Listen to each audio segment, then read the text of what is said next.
ബംഗാൾ അതിർത്തിയിൽ എന്താണ് യഥാർത്ഥത്തിൽ നടക്കുന്നത്? ഇത് താൽക്കാലിക ഭീതിയോ അതോ വലിയ മനുഷ്യ പ്രതിസന്ധിയുടെ തുടക്കമാണോ എന്നതാണ് ഇപ്പോൾ രാജ്യം ഒന്നടങ്കം ഉറ്റുനോക്കുന്നത്. കാരണം പശ്ചിമ ബംഗാളിൽ തിരിച്ചറിയൽ രേഖയില്ലാതെ തന്നെ കഴിഞ്ഞിരുന്നവരിൽ ഭീതി വ്യാപകമാകുന്നു. അവർക്ക് എന്തിനാണ് തിരിച്ചറിയൽ കാർഡ് എന്ന ചോദ്യം ഉയർത്തിക്കൊണ്ട് രാജ്യത്തു നിന്നും കൂട്ട പലായനം നടത്തുകയാണ്. തടങ്കൽ പാളയത്തിലേക്ക് മാറ്റുമെന്ന ആശങ്കയെ തുടർന്നുകൊണ്ടാണ് നിരവധി പേർ ഇപ്പോൾ കൂട്ടത്തോടുകൂടി തന്നെ ബംഗ്ലാദേശ് അതിർത്തിയിലേക്ക് നീങ്ങുന്നതായി തന്നെയുള്ള റിപ്പോർട്ടുകൾ പുറത്തുവരുന്നത്.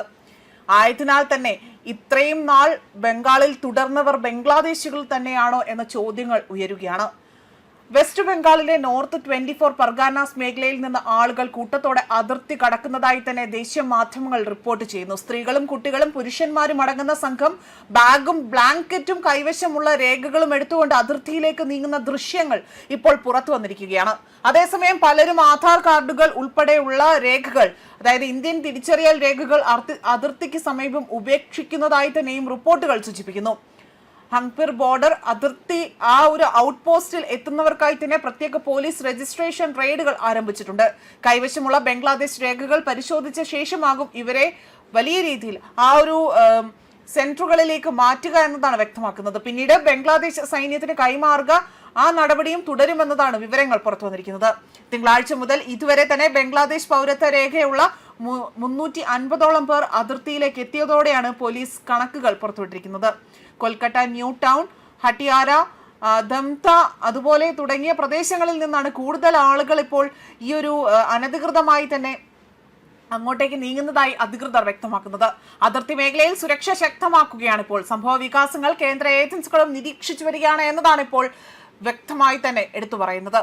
ഇന്ത്യയിൽ എത്തിയെന്ന് ഇവർ പോലീസിനോട് പറഞ്ഞതായി തന്നെ, അതായത് തൊഴിൽ തേടിയാണ് ഇന്ത്യയിലേക്ക് എത്തിയതെന്നതാണ് വിവരം. ഇന്ത്യയിലേക്ക് കടക്കുന്നതിനായി തന്നെ 10,000 രൂപ വരെ ഏജന്റുമാർക്ക് നൽകിയെന്നും അത് ഇവരിൽ ഏൽപ്പിച്ചുകൊണ്ട് ഇന്ത്യയിൽ ജീവിക്കാൻ കഴിയാത്ത സ്ഥിതി ആയതിനാൽ മടങ്ങിപ്പോകുകയാണ് എന്നതാണ് ബംഗ്ലാദേശികളിൽ ഓരോരുത്തരായി തന്നെ നൽകുന്ന വിശദീകരണം. അതേപോലെ സുവേന്ദു അധികാരി അധികാരമേറ്റതിന് പിന്നാലെ തന്നെ പോലീസ് പരിശോധന സ്ഥിരമാക്കിയത് രേഖകൾ ആവശ്യപ്പെട്ട് നിരന്തരം സ്റ്റേഷനിലേക്ക് അടക്കം വിളിപ്പിക്കാറുണ്ട് എന്നും ഇവർ വെളിപ്പെടുത്തുന്നു.